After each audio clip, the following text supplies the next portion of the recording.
The security camera footage would later show exactly 11:47 p.m. when Victoria Blackwell's entire world shattered and rebuilt itself in the span of 7 impossible seconds.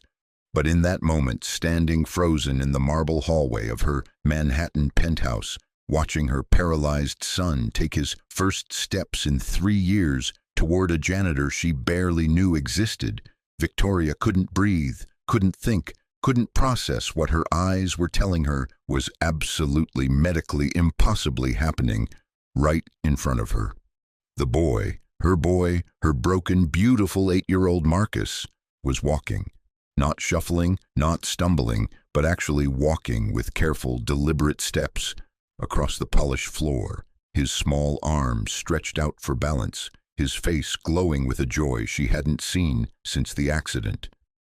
And there, kneeling on the cold marble in his faded gray uniform, was Thomas Rivera, the night janitor, his calloused hands open and ready, whispering words of encouragement that made Marcus smile. Actually, smile for the first time in months. "Come on, champion," Thomas said, his voice gentle but strong. "5 more steps. You're doing it, Marcus. You're really doing it." Victoria's designer handbag slipped from her fingers and hit the floor with a sharp crack that echoed through the silence. Her emerald eyes, famous for their ability to intimidate competitors in boardroom negotiations, now brimmed with tears as she watched her son who every specialist at Mount Sinai had sworn would never walk again, take another step, then another. The spinal cord injury had been complete, they said. Permanent paralysis from the waist down, they said. No hope for recovery, they said. She had spent $2 million on the world's finest doctors, built a wheelchair-accessible wing in their penthouse, hired round-the-clock care, and accepted the devastating truth that her brilliant, athletic little boy would spend his life confined to a chair. But here he was, walking, moving his legs as if the last 3 years of medical certainty had been nothing but a cruel lie. "Mommy!" Marcus's voice cut through her shock, high and uncertain. He had stopped mid-step, suddenly aware of her presence. The joy drained from his face, replaced by something that looked almost like guilt. I was just—" "Keep going, buddy," Thomas said quickly, never taking his eyes off Marcus. "Don't stop now. You were doing so well." But Marcus couldn't move. He stood there, wobbling slightly, caught between 2 worlds.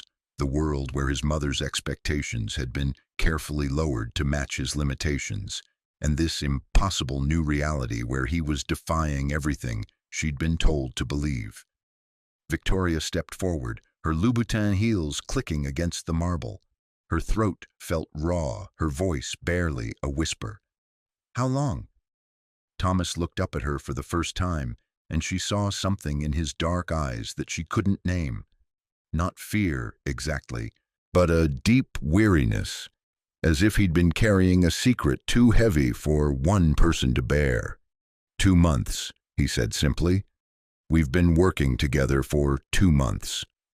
If you're enjoying this story so far, don't forget to hit the like button and subscribe. Drop a comment telling me where in the world you're watching from. I love hearing from you. Victoria's legs felt weak. She reached for the wall to steady herself. 2 months? What exactly have you been doing with my son?" "Teaching him to walk again," Thomas said, rising slowly to his feet.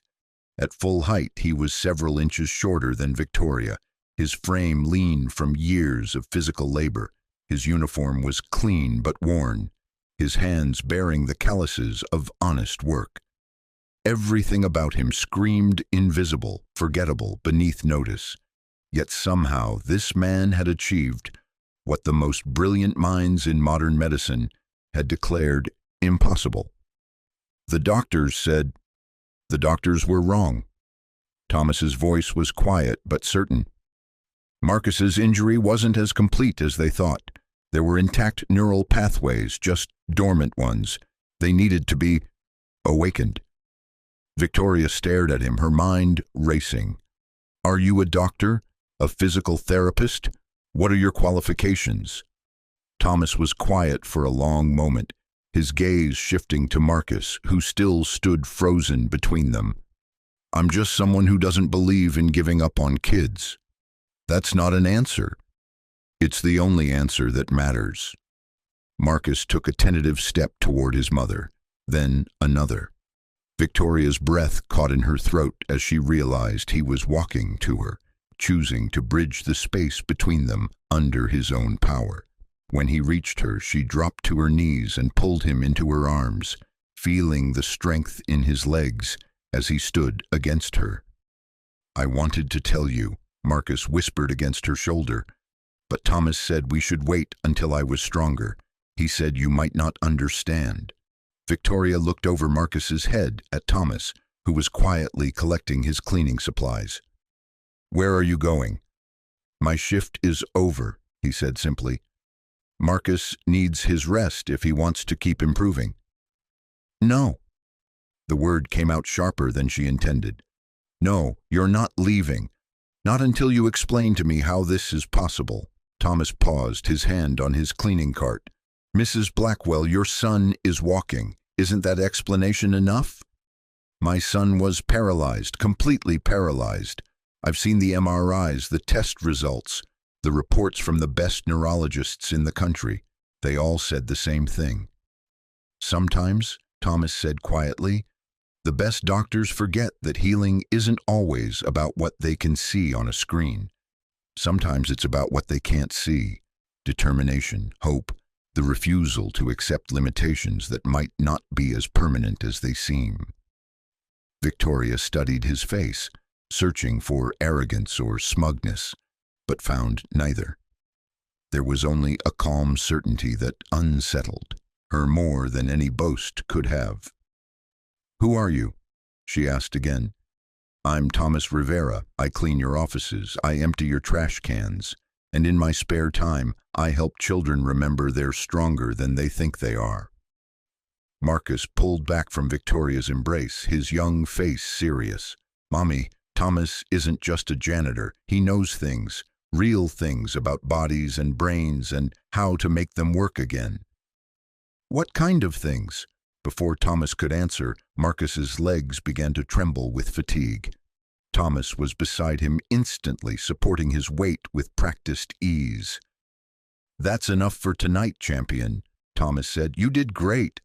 Tomorrow we'll work on balance exercises. As he helped Marcus into his wheelchair, Victoria noticed the gentle competence in his movements, the way he automatically checked Marcus's positioning, the unconscious professional assessment in his eyes. This wasn't someone playing at being helpful. This was someone who knew exactly what he was doing. Thomas, she said as he prepared to leave, tomorrow night I want to watch. I want to see everything you're doing with my son. He nodded slowly. If that's what you want, Mrs. Blackwell. It is. Victoria stood, her business instincts finally overriding her maternal shock. And I want you to tell me where you learned to do this. All of it. No more vague answers. Thomas was quiet for so long that Victoria wondered if he would answer at all.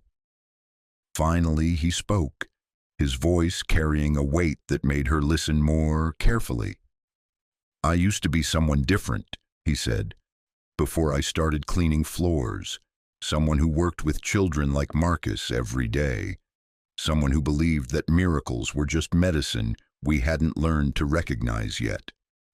He headed toward the door, then paused, looking back at them. Mrs. Blackwell, your son isn't broken. He never was. He just needed someone to help him remember how strong he is.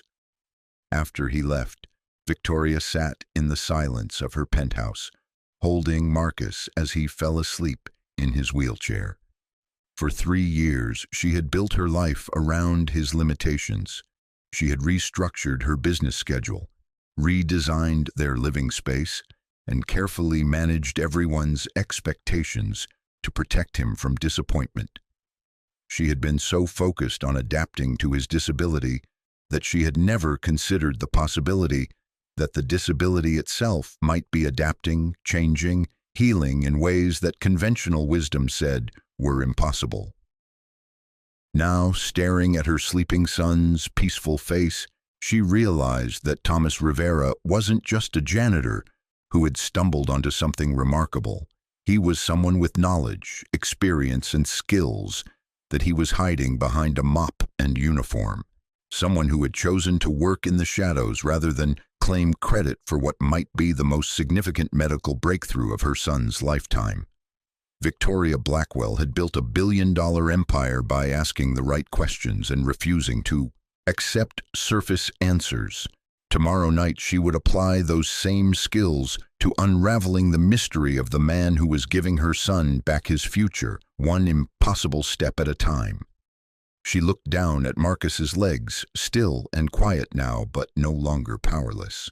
Tomorrow she would discover who Thomas Rivera really was. Tomorrow she would learn why a man with the knowledge to heal spinal cord injuries was pushing a janitor's cart through her building at midnight. Tomorrow everything she thought she knew about hope, healing, and the man who cleaned her floors would change forever. But tonight, for the first time in 3 years, Victoria Blackwell went to sleep believing in miracles again. Victoria Blackwell hadn't slept. At 5:30 in the morning, she sat in her home office, surrounded by 3 computer screens, displaying everything the internet could tell her about Thomas Rivera, which, frustratingly, was almost nothing. Employment records showed he'd been working for Pinnacle Cleaning Services for 4 years. Before that, a gap of nearly 2 years with no digital footprint. Before the gap, scattered references to someone with the same name who had worked in rehabilitation medicine. But the trail went cold at Denver General Hospital in 2019. She reached for her phone and dialed her head of security. "James, I need a comprehensive background check on someone. Thomas Rivera, janitor with Pinnacle Cleaning. I want everything. Work history, education, personal life. Why there's a 2-year gap in his employment record. I want it by noon." "Ma'am, is there a security concern?"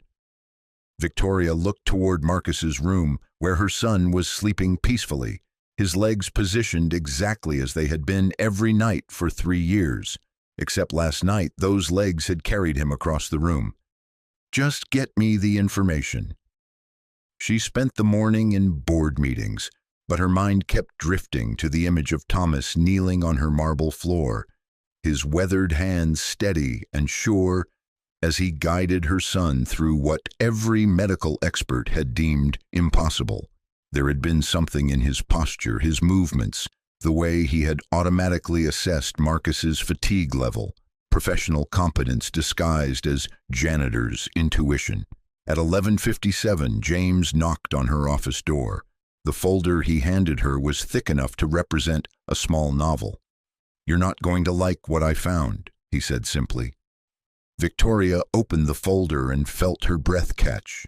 The first page was a medical license, issued to Dr. Thomas Miguel Rivera, specializing in pediatric rehabilitation and spinal cord injury recovery. The license had been voluntarily surrendered in April 2020. She flipped through page after page of credentials.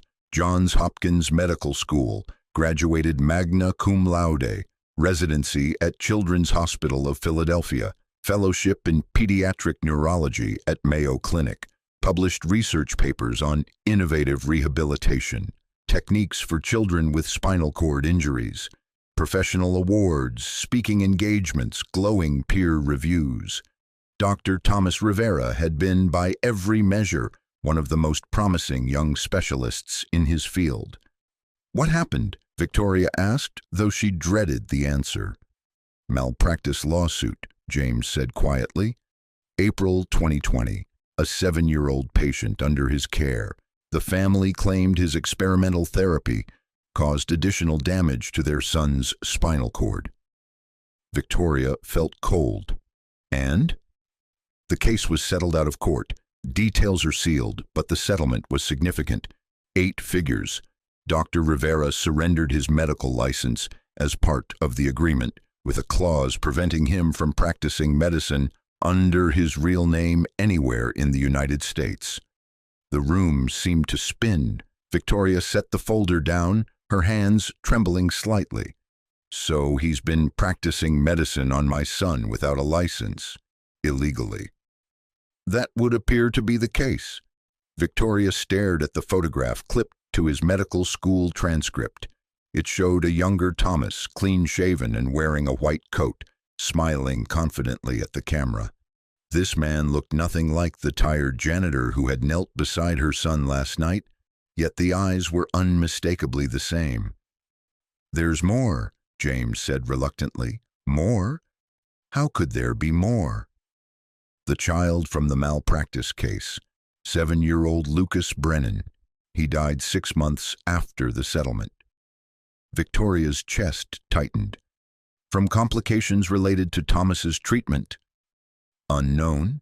The family moved to Europe shortly after the settlement. All medical records were sealed as part of the agreement. But James hesitated. But what? I have a contact at Denver General who worked with Dr. Rivera. Off the record, they said Lucas Brennan's case was complicated from the start. Multiple failed surgeries, extensive nerve damage, very poor prognosis. Dr. Rivera was trying experimental techniques because conventional medicine had already failed. Victoria closed the folder, her mind racing. So either Thomas Rivera is a disgraced doctor who injured a child and is now illegally treating my son, or he's a brilliant specialist who was destroyed by a lawsuit and is hiding his skills behind a janitor's uniform. Those appear to be the two possibilities, yes. That evening, Victoria waited in the hallway outside Marcus's room. She had sent the night nurse home early, claiming she wanted private time with her son. The truth was, she needed to confront Thomas without witnesses, without the possibility that their conversation would become evidence in some future legal proceeding. At 11:15, she heard the soft squeak of cleaning cartwheels. Thomas appeared around the corner, moving with his usual quiet efficiency. When he saw her, he stopped. "Mrs. Blackwell, I didn't expect you to be awake." "We need to talk," she said simply. "About who you really are, Dr. Rivera." The change in his expression was subtle but unmistakable. The careful blankness he wore like armor cracked slightly, revealing something raw underneath. "I don't know what you mean." Victoria held up the folder. Johns Hopkins, Mayo Clinic, pediatric rehabilitation specialist with groundbreaking research in spinal cord injury recovery. Should I continue? Thomas set down his cleaning supplies and straightened slowly. When he looked at her again, the subservient janitor was gone, replaced by someone who carried himself like the accomplished doctor he had once been. "How did you find out?" "I'm a billionaire CEO, Thomas. I have resources. The question is why you've been hiding." "Because," his voice was barely above a whisper, "he killed a child." The words hung in the air between them like an accusation. Victoria felt her protective instincts flare. This man had been alone with her son, had been touching him, guiding him through exercises while carrying this terrible secret. "Lucas Brennan," she said. Thomas flinched as if she had struck him. "You know about Lucas?" "I know about the lawsuit. I know you settled for 8 figures. I know you surrendered your medical license." Victoria stepped closer, her voice hardening. "What I don't know is whether my son is in danger from you. Marcus is safer with me than he's ever been with any of his other doctors." "How can you say that? You lost your license. You were sued for malpractice." Thomas was quiet for a long moment, staring down at his hands. When he spoke, his voice carried 3 years of carefully contained grief. "Lucas had been paralyzed for 18 months when his parents brought him to me. 4 failed surgeries, massive scar tissue formation around his spinal cord, complete sensory and motor loss below T6. Every other specialist had given up." Victoria found herself listening despite her fear. despite her anger. I had been developing a new technique, microstimulation therapy combined with neural pathway reconstruction. It was experimental, but the preliminary results were promising. Lucas's parents were desperate. They begged me to try. And for 3 weeks it worked. Lucas started showing sensation in his legs, slight movement in his toes. He was regaining function that everyone said was impossible. Thomas's voice cracked slightly. He was walking, Mrs. Blackwell, just like Marcus, taking steps that the medical community said couldn't exist. Victoria felt a chill run down her spine. The parallel was too precise to be coincidence. Then what went wrong? Nothing went wrong with my treatment. Lucas had an undiagnosed genetic condition, a weakness in his cardiovascular system that no one had detected because we were all focused on his spinal cord. The physical stress of learning to walk again triggered a cardiac episode. He went into arrest during a therapy session. Thomas leaned against the wall, suddenly looking every one of his 42 years. We managed to resuscitate him, but there was brain damage from oxygen loss. He survived another 6 months, but he was never really there anymore. His parents blamed me, said I had pushed him too hard, too fast, said I had been reckless with their son's life. Were you? Thomas met her eyes directly. I saved that boy's ability to walk, Mrs. Blackwell. For 3 weeks, Lucas Brennan was running and playing and living the life his parents had thought was gone forever. The cardiac event wasn't my fault, but I was the doctor responsible for his care. When you're responsible, fault doesn't matter. Victoria felt her certainty wavering. So you gave up medicine. I was destroyed, professionally, financially, emotionally. The lawsuit took everything I had, and then some. But worse than that, I started doubting myself. Started wondering if I had been reckless, if my desire to achieve the impossible had blinded me to legitimate risks. And now you're working as a janitor. Now I'm working as a janitor who occasionally helps children remember they're stronger than they think they are. Victoria looked at this man who had hidden such profound tragedy behind a mop and uniform. Why Marcus? Why risk everything again? Thomas was quiet for a long moment. Because I've been watching him for 2 years, Mrs. Blackwell, watching him grow smaller and sadder as everyone around him accepted his limitations, watching the light fade from his eyes as he learned to stop hoping for things that might be possible. He gestured toward Marcus's closed bedroom door. Your son's injury isn't like Lucas's. The MRI reports your doctors have been relying on are 3 years old. Spinal cord tissue can heal, especially in children, especially when the original trauma wasn't as severe as initially thought. Marcus has been showing signs of neural recovery for months, but no one has been looking for them. What kind of signs? Muscle twitches during sleep, reflex responses that shouldn't exist with complete paralysis, temperature sensitivity in his legs, phantom sensations that aren't actually phantom. Thomas's voice grew more confident as he entered familiar territory. Your son's spinal cord has been healing itself, Mrs. Blackwell. I've just been helping him listen to what his body is trying to tell him.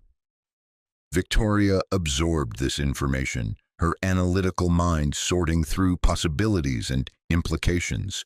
If you're right, if Marcus can really recover, why haven't his regular doctors seen these signs? Because they're not looking for recovery. They're managing disability. There's a difference. Thomas picked up his cleaning cart again, a gesture that seemed unconscious now. When you expect someone to be broken, you interpret everything through that lens. A muscle twitch becomes a meaningless spasm. A reflex response becomes a fluke.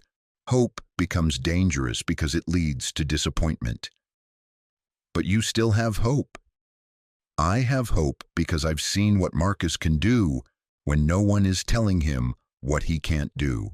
Thomas began moving toward Marcus's door. Your son doesn't need to be saved, Mrs. Blackwell. He needs to be believed in.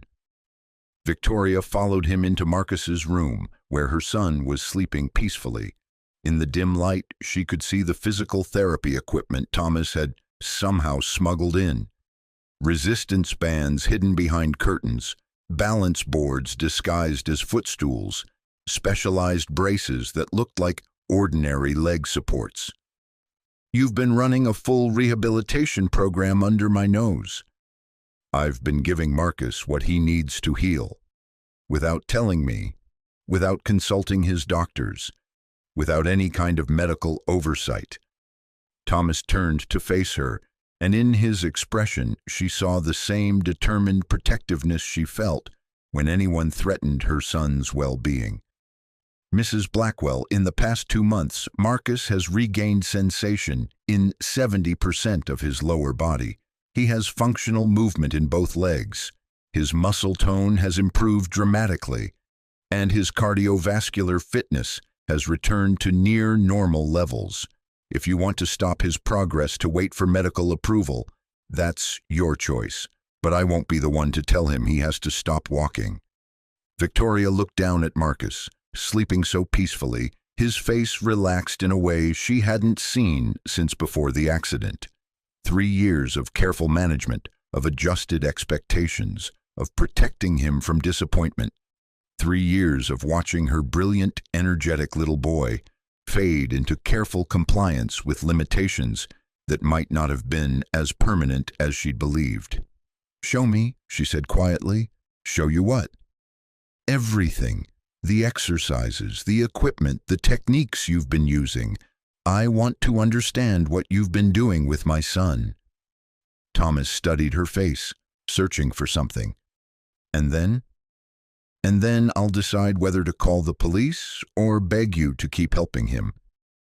If you're hooked on this story, make sure to subscribe and turn on notifications so you never miss an upload. Your support means everything and helps me bring you more emotional stories like this one. The next hour passed in a revelation of careful rehabilitation science disguised as play. Thomas showed Victoria how he had gradually introduced movement exercises through games and challenges, how he had built strength through activities that felt like fun rather than therapy, how he had convinced Marcus to push past psychological barriers by framing progress as secrets they were discovering together, rather than goals he was failing to meet. Traditional rehabilitation focuses on what patients can't do, Thomas explained as he demonstrated one of Marcus's exercises. It's all about limitations, compensations, adaptive equipment. My approach focuses on what might be possible with the right encouragement. Victoria watched him move Marcus's sleeping legs through gentle range of motion exercises, noting the professional competence in every gesture. This wasn't someone pretending to medical knowledge. This was someone who had dedicated his life to helping children heal. "The lawsuit," she said quietly. "Do you think it was justified?" Thomas continued the exercises, his expression thoughtful. "I think Lucas's parents needed someone to blame for losing their son. I think the legal system needed a clear villain for a tragedy that didn't have one. And I think I was an easy target because I was trying something new instead of accepting established limitations." "Do you regret trying to help him?" "I regret that he died. I regret that his parents suffered. I regret that my failure cost me the ability to help other children." Thomas looked up at her. "But I don't regret giving him 3 weeks of walking. Even knowing how it ended, I can't regret that." Victoria felt tears she hadn't expected burning behind her eyes. "You've been carrying this alone for 3 years. I've been learning to live with the cost of believing in miracles." "And now?" Thomas smiled slightly, the first genuine smile she had ever seen from him. "Now I'm watching your son prove that some miracles are worth the risk." They worked together in comfortable silence for a while, Victoria learning the exercises Thomas had been teaching Marcus, understanding the careful progression from basic movement to functional walking. It was brilliant work, innovative but grounded in solid medical science. "Thomas," she said eventually, "I need to ask you something, and I need you to be completely honest." "All right. Are you doing this for Marcus, or are you doing this to prove something about Lucas?" The question hung between them, honest and brutal. Thomas stopped his movements, his hands resting gently on Marcus's legs. "Both," he said finally. "I'm doing it because Marcus deserves every chance to heal. But yes, I'm also doing it because I need to know if my techniques were sound, if Lucas died because of my recklessness, or because sometimes terrible things happen to good people despite our best efforts." Victoria appreciated his honesty, even as it scared her.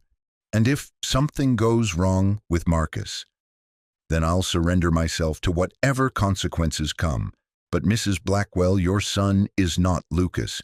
His injury is different, his health is stable, and his response to treatment has been consistently positive. The risks are minimal. But they exist. They exist with conventional therapy too. The difference is, conventional therapy for Marcus's condition focuses on managing his disability rather than addressing his potential for recovery." Victoria looked at her sleeping son, seeing him with new eyes. For 3 years, she had built her life around protecting Marcus from further disappointment. She had learned to celebrate small victories, a good day at school, a successful physical therapy session, a moment when he seemed genuinely happy despite his limitations. She had never allowed herself to hope for the impossible. She had never considered that the impossible might not be impossible at all. "If we continue this," she said slowly, "it can't be secret anymore. I won't have you working alone without proper support." Thomas's expression grew wary. "Mrs. Blackwell, I'm not talking about calling his regular doctors. They've already proven they can't see past their own preconceptions. But I want proper medical monitoring. I want safety protocols. And I want to understand everything you're doing, every step of the way." "That's reasonable." "Also," Victoria paused, choosing her words carefully, "I want to help. I want to be part of his recovery instead of a bystander to it." Thomas studied her face. "Are you sure? This kind of rehabilitation requires enormous patience. Progress isn't always linear. There will be setbacks and plateaus that feel like failures. I've spent 3 years being patient with limitations. I think I can learn to be patient with possibilities." Marcus stirred in his sleep, making a soft sound that might have been contentment. Victoria reached out and touched his leg, feeling the muscle tone Thomas had described, the warmth that indicated improved circulation, the subtle signs of a body that was healing itself. "Tomorrow night," she said, "I want to watch a full session. I want to see everything he can do." "And if what you see scares you?" Victoria looked at Thomas, this broken, brilliant man who had risked everything to give her son hope. "Then we'll figure out how to be brave together." For the first time since she had discovered Thomas's secret, she felt something other than fear. She felt possibility, not the carefully managed optimism she had been practicing for 3 years, but real, dangerous, transformative hope. Marcus was going to walk, not someday, not if they were lucky, not after a miracle. He was going to walk because someone had refused to accept that he couldn't, and because she was finally ready to stop protecting him from the possibility of disappointment. Tomorrow, everything would change. Tomorrow, Victoria Blackwell would stop being the mother of a disabled child and start being the mother of a child who was healing. The distinction she was beginning to understand made all the difference in the world. 3 weeks had passed since Victoria discovered Thomas's secret, and Marcus was walking independently for short distances. The improvement was undeniable, miraculous, and terrifying all at once. Victoria had kept detailed records of every session, every breakthrough, every small victory that conventional medicine said shouldn't exist. But on Wednesday morning, everything changed. Mrs. Blackwell? Her assistant's voice carried an urgency that made Victoria's blood run cold. Dr. Harrison is here to see you. He says it's about Marcus. Dr. Richard Harrison had been Marcus's primary neurologist since the accident. A respected specialist at Mount Sinai, he was also someone Victoria had been carefully avoiding since Marcus began his recovery. She had canceled his last 2 appointments, claiming scheduling conflicts. Send him in. Dr. Harrison entered with the brisk efficiency she remembered, carrying a thick file and wearing an expression of professional concern that immediately put her on edge. Victoria, I'm going to be direct. I've received some disturbing information about Marcus's care. Victoria kept her voice steady. What kind of information? A colleague of mine spotted Marcus walking unassisted in Central Park last weekend. Given his medical history, that should be impossible. Dr. Harrison set the file on her desk. I need to know what experimental treatments you've been pursuing without medical supervision. The room felt smaller suddenly. Victoria had known this moment would come, but she wasn't prepared for how exposed it would make her feel. Marcus has been making progress with his physical therapy. Victoria, please. I've reviewed every therapy session, every piece of equipment, every technique his certified therapists have been using. None of it explains functional mobility recovery from complete paralysis. Dr. Harrison leaned forward. Who have you been working with? Before Victoria could answer, her office door opened. Thomas entered, still wearing his custodial uniform, his expression calm but determined. That would be me, Doctor. Dr. Harrison turned, his eyebrows raising slightly at the sight of a janitor interrupting a private medical conversation. I'm sorry, who are you? Dr. Thomas Rivera. I've been working with Marcus on his rehabilitation. The change in Dr. Harrison's expression was immediate and dramatic. Recognition, then shock, then something approaching horror. Thomas Rivera, the Thomas Rivera who lost his license after the Brennan case? The same. Dr. Harrison stood abruptly, his voice rising. Victoria, please tell me you haven't allowed this man anywhere near your son. Dr. Harrison, do you have any idea what this man did? He killed a child with his reckless experimental treatments. He's been barred from practicing medicine anywhere in the United States. Thomas remained steady under the assault. Dr. Harrison, if you'd like to examine Marcus and assess his current condition, I'm confident I'll find evidence of whatever damage you've done to that boy. Dr. Harrison turned back to Victoria. Victoria, I'm calling Child Protective Services. This is medical negligence of the highest order. Victoria felt the world tilting around her. You can't do that. I can and I will. Your son is being treated by an unlicensed practitioner with a history of patient fatalities. This isn't a difference of medical opinion. This is child endangerment. My son is walking. Your son is paralyzed. Dr. Harrison's professional composure cracked. Whatever this man has convinced you is happening, it's either temporary muscle spasms or psychological wishful thinking. Complete spinal cord injuries don't heal, Victoria. They don't magically reverse themselves because someone believes hard enough. Thomas stepped forward, his voice quiet but carrying absolute authority. Dr. Harrison, when did you last order updated imaging on Marcus's spine? That's irrelevant. The original injury was 3 years ago, when he was 5 years old and his spinal cord was still developing. Thomas pulled out his phone, showing a video of Marcus walking across Victoria's living room. This was taken yesterday. Does this look like muscle spasms to you? Dr. Harrison stared at the screen, his face pale. This isn't possible. It's not only possible, it's happening. Marcus's spinal cord has been healing through natural recovery processes that your static treatment approach never allowed for.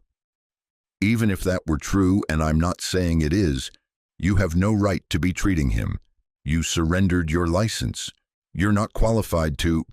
I'm more qualified than anyone in this city to help children with spinal cord injuries recover function. Thomas's careful politeness finally cracked, revealing the passionate doctor beneath. And I'm certainly more qualified than doctors who give up on children because their textbooks tell them recovery is impossible. Victoria watched this confrontation with growing dread. Everything she and Thomas had built over the past weeks was crumbling in real time. Worse, she could see that Dr. Harrison genuinely believed he was protecting Marcus from harm. "Dr. Harrison," she said carefully, "before you make any calls, I want you to examine Marcus personally. See his current condition for yourself." "Victoria, I understand you want to believe—" "I want you to look at my son and tell me he's the same child you examined 3 months ago." Dr. Harrison was quiet for a long moment. Finally, he nodded. "Fine, but I'm bringing a colleague for a second opinion. And if I find evidence that this man has harmed your son in any way, I'm calling the authorities immediately." 2 hours later, Victoria sat in Marcus's room, watching her son demonstrate his recovery to 3 of the most skeptical medical professionals in Manhattan. Dr. Harrison had brought Dr. Sarah Chen, a pediatric neurologist, and Dr. Michael Torres, a spinal cord injury specialist. Marcus, unaware of the stakes involved, treated the session like a performance. He walked across the room unassisted, climbed onto his bed using only his legs, and even demonstrated the balance exercises Thomas had taught him. The doctors watched in stunned silence. "This is unprecedented," Dr. Chen whispered, taking notes frantically. "The motor control, the muscle coordination, the sensory responsiveness, it's all functionally normal." Dr. Torres was examining the latest MRI Thomas had somehow arranged. "The scar tissue has resolved significantly. Neural pathways that showed complete severing 3 years ago are showing signs of regeneration." Dr. Harrison looked like someone had rewritten everything he thought he knew about medicine. "How is this possible?" Thomas, who had been standing quietly in the corner, finally spoke. "Because spinal cord injuries in children aren't always as permanent as we assume. Because the nervous system has remarkable healing capacity when given proper support. And because sometimes believing in recovery is the first step toward achieving it." But the Brennan case involved a child with multiple complicating factors that we didn't identify until it was too late. Marcus's case is entirely different. Thomas moved to Marcus's side, his professional competence evident in every gesture. His original injury was incomplete, his overall health is excellent, and his response to treatment has been consistently positive. Dr. Chen looked up from her notes. "Dr. Rivera, the techniques you've been using, are they documented anywhere? Published?" "They're based on research I was conducting before I lost my license. I've refined them over the past 3 years, but without the ability to publish or present findings. This could revolutionize treatment for pediatric spinal cord injuries." Victoria felt a mixture of vindication and terror. They were talking about Thomas's work in terms of medical breakthroughs, but she knew that wouldn't protect him from the legal consequences of practicing without a license. "Dr. Harrison," she said quietly, "given what you've seen today, are you still planning to call Child Protective Services?" Dr. Harrison was quiet for a long time, staring at Marcus, who was now sitting cross-legged on his bed, a position that should have been impossible for a paralyzed child. "I don't know," he said finally. "What I'm seeing defies medical explanation. Either this man is responsible for one of the most remarkable recoveries in medical history, or what? Or I need to completely rethink everything I believe about spinal cord injury treatment." Dr. Torres closed the MRI file.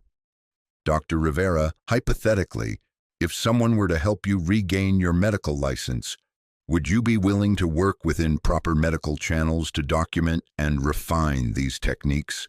Thomas looked surprised. That's not possible. The terms of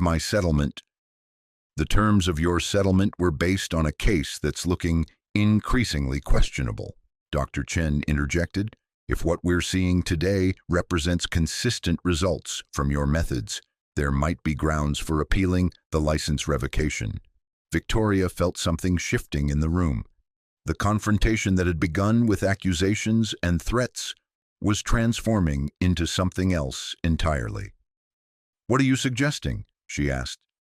Dr. Harrison spoke slowly, as if the words were difficult. "I'm suggesting that we might have been too hasty in our judgment of Dr. Rivera's case. If his techniques are genuinely helping children like Marcus, we have an obligation to explore them properly." Thomas shook his head. "Even if that were possible, the legal complications can be managed," Victoria interrupted. "I have excellent lawyers. More importantly, I have influence with the medical board." She looked at Marcus, who was watching this adult conversation with the patient confusion of a child who didn't understand why everyone was so serious about his ability to walk. "My son is walking because you refused to accept that he couldn't, because you saw possibilities where everyone else saw limitations. I won't let you be punished for that." Over the following weeks, something unprecedented happened. Dr. Harrison, working with Dr. Chen and Dr. Torres, began the complex process of documenting Thomas's techniques and results. They arranged for Marcus to undergo comprehensive testing that confirmed what everyone could see. He had recovered functional mobility that medical science said was impossible. Victoria used her connections and resources to retain the best medical malpractice attorney in New York. The legal team began reviewing the Brennan case, looking for grounds to challenge the settlement terms that had destroyed Thomas's career. But the real breakthrough came when Dr. Chen contacted Lucas Brennan's parents in Switzerland. "They want to talk," she told Victoria and Thomas during one of their evening sessions. Lucas's mother specifically asked to speak with Dr. Rivera. The video call took place on a Thursday evening. Victoria sat beside Thomas, providing moral support as he faced the parents of the child whose death had haunted him for 3 years. Maria Brennan looked older than her 45 years, but her eyes were kind rather than accusatory. Her husband James sat beside her, their expression cautious but not hostile. "Dr. Rivera," Maria said, her voice heavily accented, "we wanted to thank you." Thomas looked stunned. "I don't understand." "After Lucas died, we were angry. We needed someone to blame, and you were the doctor responsible for his care." Maria's voice caught slightly. "But over the years, we've learned more about his condition, about the genetic factors that weren't diagnosed until after his death." James leaned forward. "Dr. Rivera, our son was dying anyway. His heart condition was severe. The cardiologists here say he might have lived 6 months, maybe a year, even without the rehabilitation." "But because of you," Maria continued, "he spent the last weeks of his life walking, running, playing like a normal little boy. You gave us 3 weeks of watching our son be truly happy again." Thomas's composure finally broke. "I'm so sorry. I should have seen the signs, should have detected the cardiac issues." "You gave us a miracle," Maria said firmly. "The fact that it was temporary doesn't diminish its value.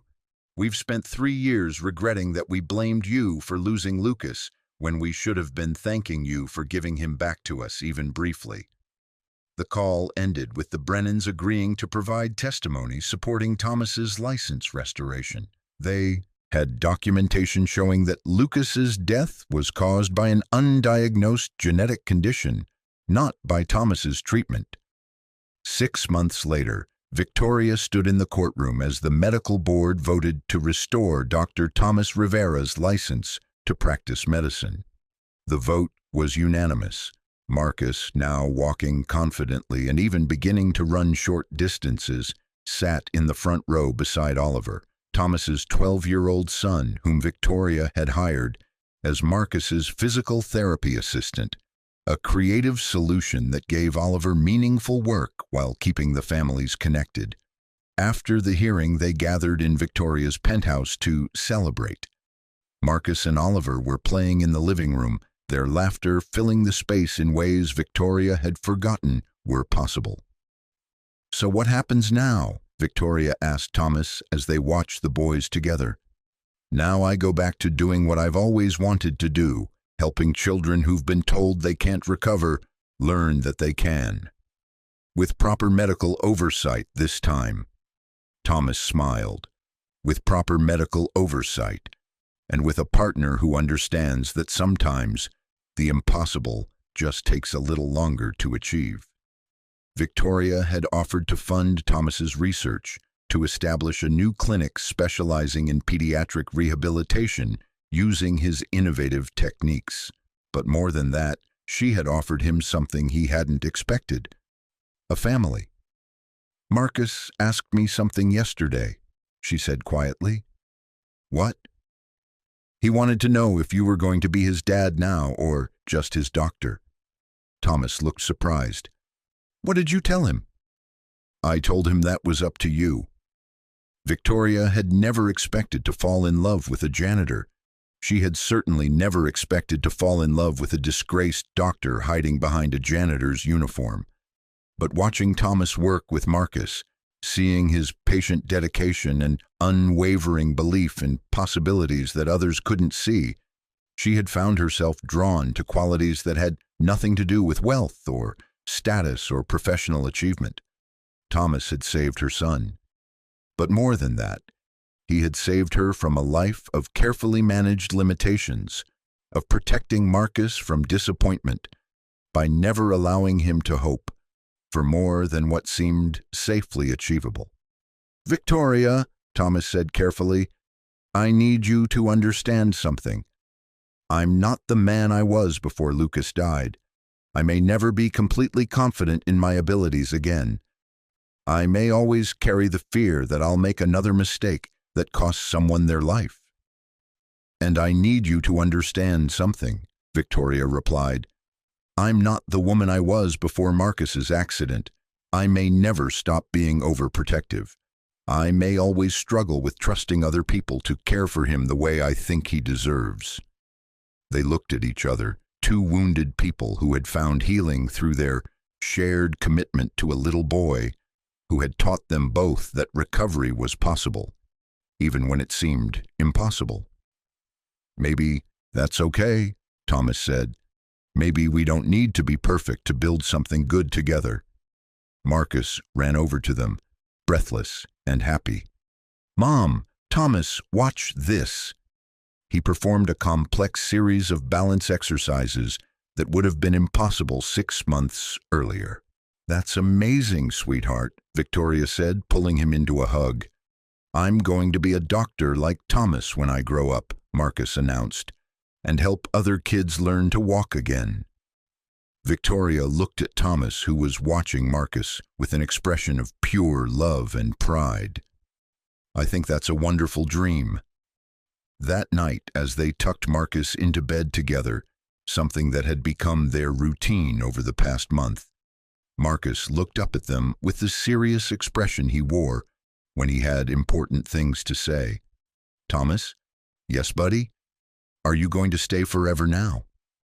Thomas glanced at Victoria, who nodded encouragingly. "If your mom will let me, and if you want me to, then yes. I'd like to stay forever."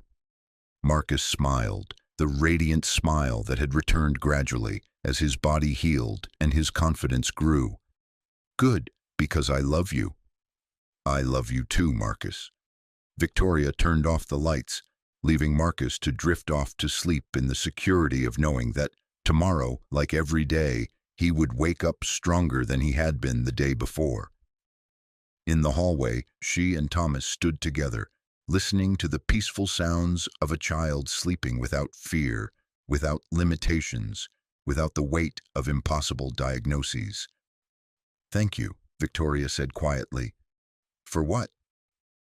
"For refusing to let us settle for less than Marcus deserved. For seeing possibilities where I only saw problems. For teaching both of us that believing in miracles isn't naive. It's necessary." Thomas pulled her close, and for the first time since Marcus's accident, Victoria felt complete. Not because all their problems were solved, but because they were facing them together, with hope instead of fear, with possibilities instead of limitations. Outside, New York hummed with its endless energy. Inside their penthouse, 3 people who had learned to believe in impossible things slept peacefully, surrounded by the quiet certainty that tomorrow would bring new reasons to hope, new chances to grow, and new opportunities to prove that love, patience, and unwavering faith in human potential could overcome even the most devastating obstacles. Marcus Blackwell would grow up to become exactly what he had promised, a doctor who helped other children learn to walk again.